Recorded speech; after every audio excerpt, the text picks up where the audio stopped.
Welcome back, amazing people, to this episode of Christianity over Islam with Sam Shamoun. And on today's episode, a Muslim asks if the prophet of old, that is the Old Testament prophet, believe in the Trinity. And this is the answer Sam Shamoun gave him. Let's find out the truth from this video. So what's stopping you from following a religion that so opposes and contradicts the Bible? Not just New Testament, but the Old Testament. Why follow a man? I think, like I said, it's the uncontinuity between the old and the new, and the manuscripts. Wait, do it. You didn't hear what I said. The discontinuity between the Old and the Quran. The Old Testament buries the Quran. The Quran doesn't agree with the Old Testament. In what way? Believe in one person, one God. I will challenge you to show me in the Old Testament where it says that the one God is one person. But let's go with that. In the Old Testament, that God is the father of Israel. Is Allah, your God, the father of Israel? We wouldn't say father, no. Okay, so that's one discontinuity. In the Old Testament, the God of Israel appears as a man quite often. Does your Allah appear as a man? But doesn't people like Saint Augustine say it was an angel rather than? So you're appealing to Augustine, a Trinitarian, to talk about the angel of the Lord, who's not a creature, who's the second person of the Godhead, to explain away just the Old Testament. I just went to the Old Testament. I didn't give you a church father to tell you what the Old Testament means. The Old Testament tells us they saw the God of Israel. Jacob wrestled with God. Isaiah saw Jehovah, and Daniel saw the Ancient of Days. So do you agree that your Allah can appear as a man, an older man with white hair and a robe?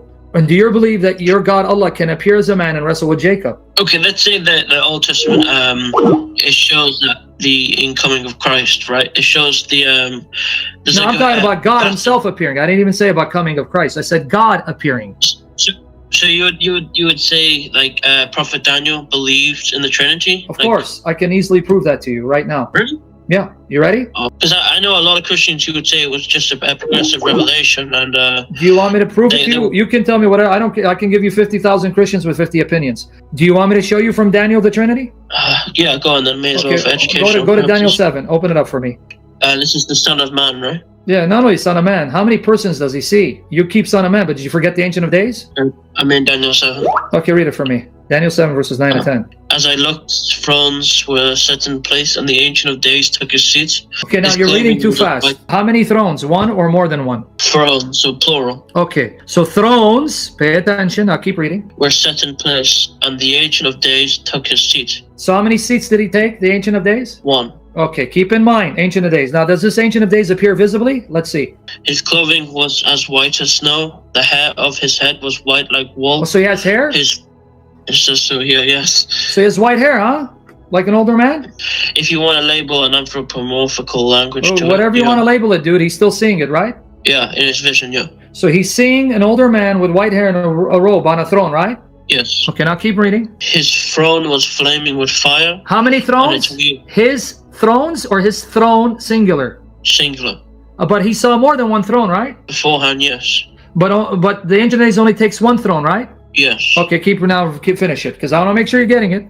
And its wheels were all ablaze. A river of fire was flowing, coming out from before him. Thousands upon thousands attended him. 10,000 times 10,000 stood before him. Now, this is talking about the angelic host standing in attention to receive orders from this one, right? The Ancient of Days. Yeah.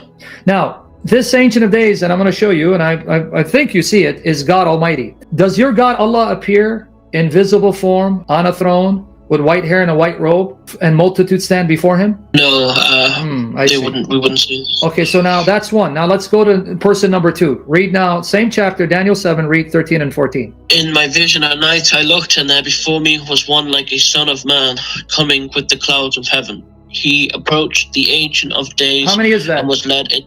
The Son of Man approached who? The Ancient of Days. Count. Son of Man is one, Ancient of Days is another. How many is that? Well, that's 2 now. Okay, keep in mind. So the Son of Man enters the presence of the Ancient of Days. He was led into his presence, and what was given to him? He was given authority, glory, and sovereign power. All nations and peoples of every language worshipped him. His dominion is an everlasting dominion that will not pass away, and his kingdom is one that will never be destroyed. Now you really baffled me. This is an Old Testament passage long before the New Testament. Daniel sees thrones. One is occupied the Ancient of Days, the other is given to the Son of Man. How do I know? Because you can't have a kingdom without a throne, right? Yes. How long does the Son of Man reign? Everlasting. So he never stops reigning? Yes, he wouldn't stop reigning. So now you really baffled me. So there's another figure in heaven alongside the Ancient of Days, and he reigns forever with the Ancient of Days, and he's worshipped by all nations, tribes, and languages forever and ever. And you're trying to convince me that Daniel believed there was only one divine person. Why is the Ancient of Days allowing the Son of Man to reign with him forever and allowing him to be worshipped by all creatures forever and ever if he's a mere creature? And how is this compatible with the Quran? Because you said the Old Testament discontinuity with the New Testament. Are you saying this is compatible with your Quran? No. Okay, now let me show you person number 3. That was 2 so far, right? Yeah. Now go to Daniel 5. Okay guys, before we continue with our video, the guy said that there's discontinuity between the Old and the New Testament, and that is the reason why he cannot believe in the Bible. And Shamoun is now trying to prove to him that there is no discontinuity between the Old and New Testament. Rather, there is discontinuity between the Bible and the Quran. That was when he took us to the book of Daniel chapter 7 verse 9, where the Ancient of Days was sitting on the throne, where he was trying to prove to us the Trinity, where the Ancient of Days was sitting on the throne, and then the Son of Man approaching him, and there were tens of thousands of angels who were there to worship this Son of Man. And Shamoun asked him a very important question: why would the Ancient of Days allow the people who were gathered, or the angels who were gathered there, to worship this Ancient of Man if he's just a mere creature? And this is the answer, the question this guy could not answer. Let's get back to this video to get more details. 11 and 14. They're looking for someone to interpret the miraculous hand that showed up and wrote on the wall, Minni Minni Tekel Parson. They don't know what it is. So now Belshazzar is told there's a wise man in your kingdom. It's not about Daniel. He will be able to interpret this because he's to interpret for your father Nebuchadnezzar. Notice why he's able to interpret. There is a man in your kingdom who has the spirit of the holy gods in him. Now, remember, this is reflecting their pagan understanding, right? It's not really the holy God's spirit that's in them. It's the spirit of the holy God, right? Yes, because they're in Babylon, right? Yes, right. So, but they realize the spirit is in him, revealing mysteries, meaning the spirit is all-knowing, isn't he? Because the spirit reveals to Daniel things that even the gods and goddesses of the pagans are incapable of doing, right? The spirit of the holy gods. So far. Right? In whom? In him is the spirit of the holy gods, right? In him, yes. And what does that spirit give him? Finish it. In the time of your father, he was found to have insight and intelligence and wisdom like that of the gods. So wait, who's enabling Daniel to have wisdom that's divine, that's otherworldly, that's blowing the minds of these magicians, sorcerers, and diviners? Who's giving Daniel that wisdom? I'm not sure. Read it, it's right there.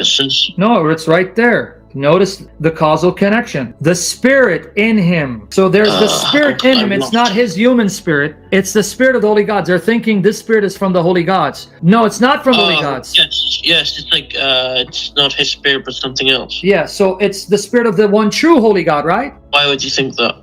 Because are you saying the pagan gods sent their spirit to inspire Daniel when Daniel is all about the one true God inspiring him to be his prophet? Whose spirit was in him? The spirit of the pagan gods? No, well, it's just the holy gods, and that could be. My friend, I know you think logically and rationally. Be rational with me. They are pagans, and they're speaking from their pagan background. They know there's a divine spirit in him that's giving him this wisdom that is rivaling and equal to their gods. So, are they right? There's a spirit in him that's inspiring him? Yes. But they're wrong. Okay, so this I misunderstood. I thought Daniel was saying to someone else that no, they're talking about Daniel. Okay. Is the spirit of the true God in Daniel? Yes, in there, but in the pagan perspective, they thought there was gods in him, yes. Yeah, so they're wrong that it's the gods, but they're right that spirit is in him, right? Yes. And who's enabling Daniel to have wisdom that rivals that of the gods in their mind? They're thinking this wisdom is divine. It's otherworldly. It's not human.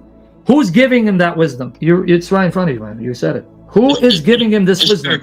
The Spirit, right? So here, the Spirit is enabling, empowering Daniel to know things that are mind-blowing, that are beyond human comprehension. That's the point I want you to see. Who?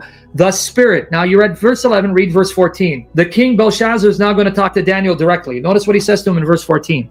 I have heard that the spirit of the gods is in you, and that you have insight, intelligence, and outstanding wisdom. Right? So notice the king is saying to Daniel, Daniel, I've been told the Spirit of the God's in you, and this is why you have such wisdom and insight. So now let's count. Ancient of Days, Son of Man, and the Spirit who enables Daniel to know things that are beyond human comprehension. How many is that, my friend? 3, but what? What happens if the king, the Babylonian king, was just like wrong, right? I mean, and so Daniel doesn't rebuke him. Can you now read on and tell me where Daniel says, "Shut up, king, you're wrong, you don't know what you're talking about"? Read 15 on. Let's play your game and see. And why would the spirit necessarily have to be a distinct spirit hypostasis? Like, even better, let's go with it. Let's go with it. So then God himself is indwelling Daniel. Is that what you believe? Does Allah do that for you? Let's run with your logic.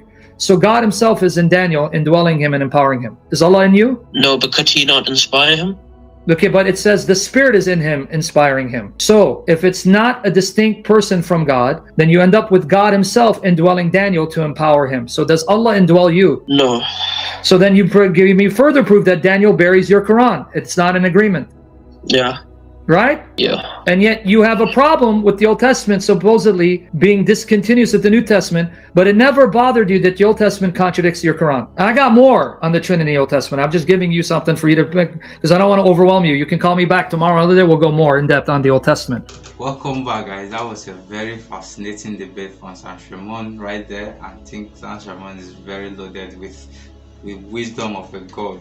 Can you imagine the answer he gave to the guy? And he didn't even think about it. He didn't even search scriptures. He only gave the guy to go directly to Daniel chapter 9 verse 7. 7 verse 9, where he got his answer. The guy said that there is discontinuity between Old and New Testament. And then Shamoun said, no, there is no discontinuity between the Old and New Testament. Rather, there is discontinuity between the Bible and the Quran.